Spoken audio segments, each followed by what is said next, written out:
Hello everyone, आज की video में हम क्लास 7 हिस्ट्री का चैप्टर 5 का क्वेश्चन आंसर सॉल्व करने वाले हैं। एंड ये चैप्टर जो है आपके सीटेट पॉइंट ऑफ व्यू से भी बहुत इंपॉर्टेंट है। सीटेट में आप लोग जानते हैं कि एनसीईआरटी के पैटर्न पे ही सारे क्वेश्चन आते हैं। जब आप चाहे पेपर 1 का एग्जाम दे रहे हैं या फिर पेपर 2 का, आपका एनसीईआरटी का कॉन्सेप्ट क्लियर होना बहुत जरूरी है। एनसीईआरटी के कॉन्सेप्ट पे ही आपके सारे क्वेश्चन सीटेट में पूछे जाते हैं। एसएसटी के जितने भी क्वेश्चन होते हैं और उसी से पेडागोजी के भी क्वेश्चन बनते हैं।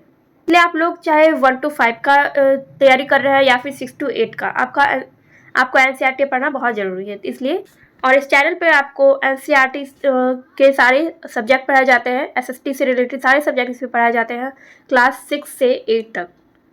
तो पिछले वीडियो में हमने इस चैप्टर को पढ़ लिया था। मैंने इसका एक्सप्लेनेशन वाला वीडियो अपलोड कर दिया है। अगर आप लोगों ने नहीं देखा तो जाके देख लीजिएगा। प्लेलिस्ट में आपको सारे वीडियोस मिल जाएंगे या फिर इस वीडियो के नीचे डिस्क्रिप्शन बॉक्स में भी आपको चैप्टर 5 का एक्सप्लेनेशन वीडियो मिल जाएगा। तो चलिए हम स्टार्ट करते हैं इस चैप्टर का क्वेश्चन।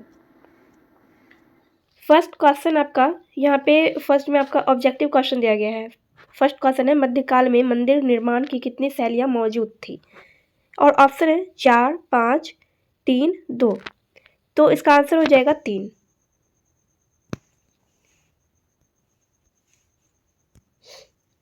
इसका आंसर हो जाएगा 3। ठीक है। नेक्स्ट, बिहार में नागर शैली में बने मंदिरों का सबसे अच्छा उदाहरण कौन सा है? तो हमने स्टार्टिंग में ही पढ़ा था कि बिहार में महाबोधि मंदिर का निर्माण जो है वो नागर शैली में हुआ है। तो इसका हो जाएगा आंसर महाबोधि मंदिर। तीसरा है, मुसलमानों द्वारा बिहार में बनाई गई सबसे महत्वपूर्ण इमारत कौन है? ऑप्शन है मलिक बिया का मकबरा, बेगू हजाम का मस्जिद, तेलहरा का मस्जिद, मनेर स्थित मकबरा। तो इसका आंसर हो जाएगा मनेर स्थित मकबरा। नेक्स्ट है 4 नंबर, मुगल कालीन स्थापत्य कला अपने चरम पर कब पहुंचा? मुगल कालीन स्थापत्य कला अपने चरम पर कब पहुंचा? यानी कि स्थापत्य कला का सबसे ज़्यादा निर्माण किसके काल में हुआ? ऑप्शन है अकबर के काल में, जहांगीर के काल में, शाहजहां के काल में या फिर औरंगजेब के काल में। तो हमने इसी वीडियो में पढ़ा था कि मुगल कालीन स्थापत्य कला अपने चरम पर शाहजहां के काल में पहुंचा। नेक्स्ट क्वेश्चन है, शाहजहां ने लाल किला का निर्माण किस वर्ष करवाया? ऑप्शन है 1638, 1648, 1636 एवं 1650। तो इसका सही आंसर हो जाएगा 1638। 1638। तो हमने यहाँ पर ये सारे क्वेश्चन सॉल्व कर लिए। आपके 1 से 5 तक जो भी क्वेश्चन दिए गए, तो ऑब्जेक्टिव क्वेश्चन सारे क्वेश्चन को हमने सॉल्व कर लिया है। इसके बाद आपका यहाँ पे दिया गया है नेक्स्ट आपका ट्रू एंड फॉल्स वाला क्वेश्चन है। यहाँ पे कह रहा है कि सही और गलत की पहचान करें। फर्स्ट क्वेश्चन है, उत्तर भारत में मंदिर निर्माण की द्रविड़ शैली प्रचलित थी। सेकेंड है, कोणार्क का सूर्य मंदिर बंगाल में स्थित है। एंड थर्ड है, मुगलकालीन वास्तुकला अकबर के शासनकाल में अपनी चरम सीमा पर पहुंचा। शेरशाह का मकबरा सल्तनत काल और मुगल काल की वास्तुकला के बीच मध्यस्थ की भूमिका निभाता है। बिहार में मुस्लिम उपासना स्थल निर्माण का प्रथम उदाहरण बेगू हिजाम का मस्जिद है। तो फर्स्ट नंबर का क्वेश्चन है, उत्तर भारत मंदिर में निर्माण की द्रविड़ शैली प्रचलित थी। तो ये हो जाएगा आपका रॉन्ग। ये रॉन्ग हो जाएगा, या फिर इसके सामने आप लिख सकते हैं गलत। ठीक है, ये गलत है क्योंकि उत्तर भारत में मंदिर निर्माण की नागर शैली प्रचलित थी, ना कि द्रविड़। कोणार्क का सूर्य मंदिर बंगाल में स्थित है, ये भी हमने पढ़ा था पिछले वीडियो में। कोणार्क का सूर्य मंदिर जो है वो बंगाल में नहीं है बल्कि उड़ीसा में है। ठीक है, उड़ीसा के पुरी जिले के कोणार्क शहर में स्थित है। कोणार्क जो है वो शहर का नाम है। ये कोणार्क का सूर्य मंदिर जो है वो उड़ीसा के पुरी जिले के कोणार्क शहर में स्थित है।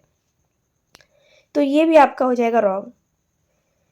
सेकेंड है, थर्ड है, मुगलकालीन वास्तुकला अकबर के शासनकाल में अपने चरम विकास पर पहुंचा। ये भी हमने पढ़ा था कि मुगल काल वास्तुकला अकबर के शासनकाल में नहीं बल्कि शाहजहां के शासनकाल में अपने चरम विकास पर पहुंचा था। ठीक है, तो ये रॉन्ग हो जाएगा आपका। 4 है, शेरशाह का मकबरा सल्तनत काल और मुगल काल के वास्तुकला के मध्यस्थ की भूमिका निभाता है। तो शेरशाह का मकबरा सल्तनत काल और मुगल काल के वास्तुकला के बीच मध्यस्थ की भूमिका निभाता है, ये सही है।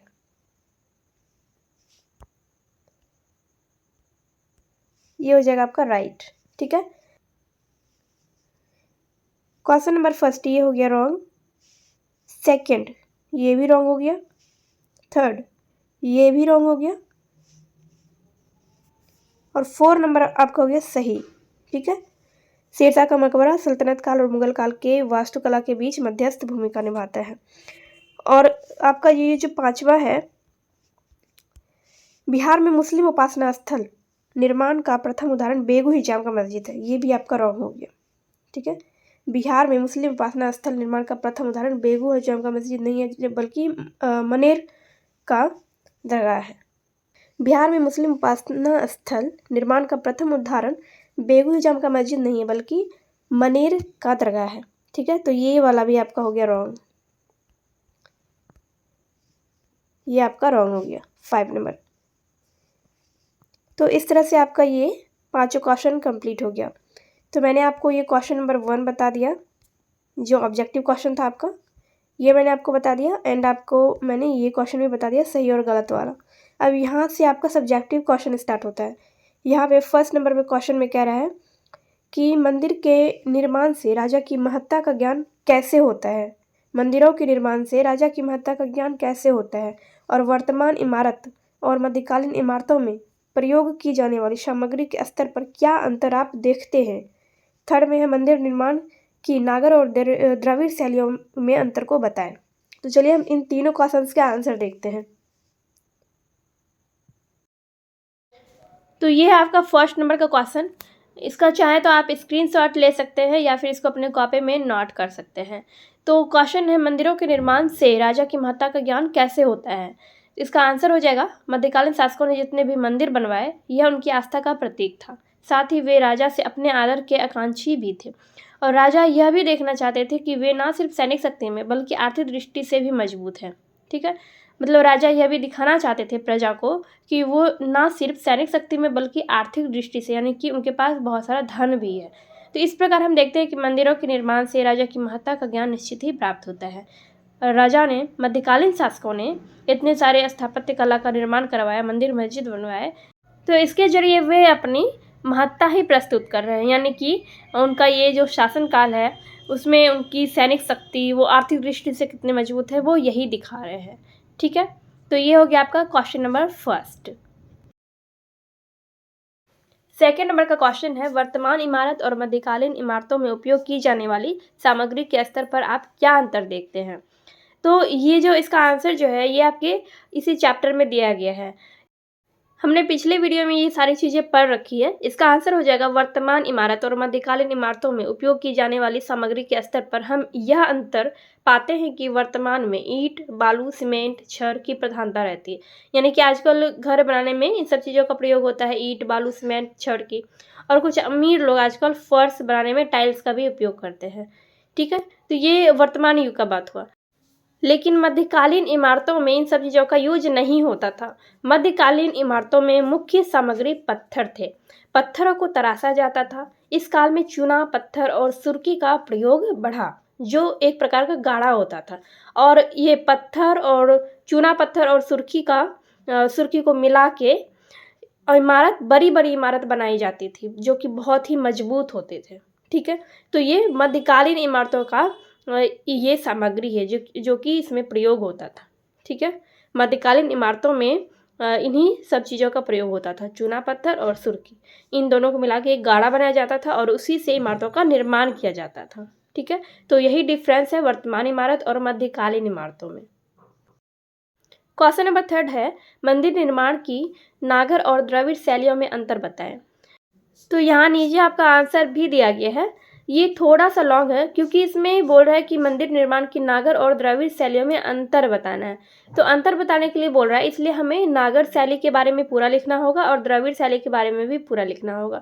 तो ये चीज़ हमने यहाँ पे लिखा है। फर्स्ट पैराग्राफ में आपका नागर शैली में मैंने आपको बताया है। देखिए आंसर हो जाएगा मंदिर निर्माण की नागर और द्रविड़ शैलियों का उपयोग साथ ही साथ हुआ, और नागर शैली जहाँ उत्तर भारत में प्रचलित थी वहीं द्रविड़ शैली दक्षिण भारत में प्रचलित थी। तो ये इंपॉर्टेंट लाइन है, इसको भी आप लोग नोट कर लीजिएगा। एंड नागर शैली के मंदिर आधार से शीर्ष तक आयताकार होते थे एवं शंक्वाकार संरचना से बने होते थे। ये सब हमने पिछले वीडियोज़ में पढ़ रखा है, तो ये पूरा आप लोग पढ़ लीजिएगा। ये पहले भी मैंने पढ़ा रखा है, ठीक है, तो इसका आप स्क्रीनशॉट ले लीजिएगा या फिर इसको अपने कॉपी में नोट कर लीजिएगा। तो ये हो गया आपका क्वेश्चन नंबर 3 का आंसर। ओके, इस तरह से हमने चैप्टर 5 भी कंप्लीट कर लिया है एंड नेक्स्ट वीडियो में हम लोग चैप्टर 6 स्टार्ट करेंगे एंड उसके सारे क्वेश्चंस भी सॉल्व करेंगे। तो अगला वीडियो आप लोग जरूर देखिएगा क्लास 7 हिस्ट्री का। एंड ये वीडियो अगर आपको थोड़ी सी भी हेल्पफुल लगी हो तो प्लीज़ वीडियो को लाइक कीजिए, कमेंट कीजिए एंड अपने दोस्तों के साथ वीडियो को शेयर कीजिए।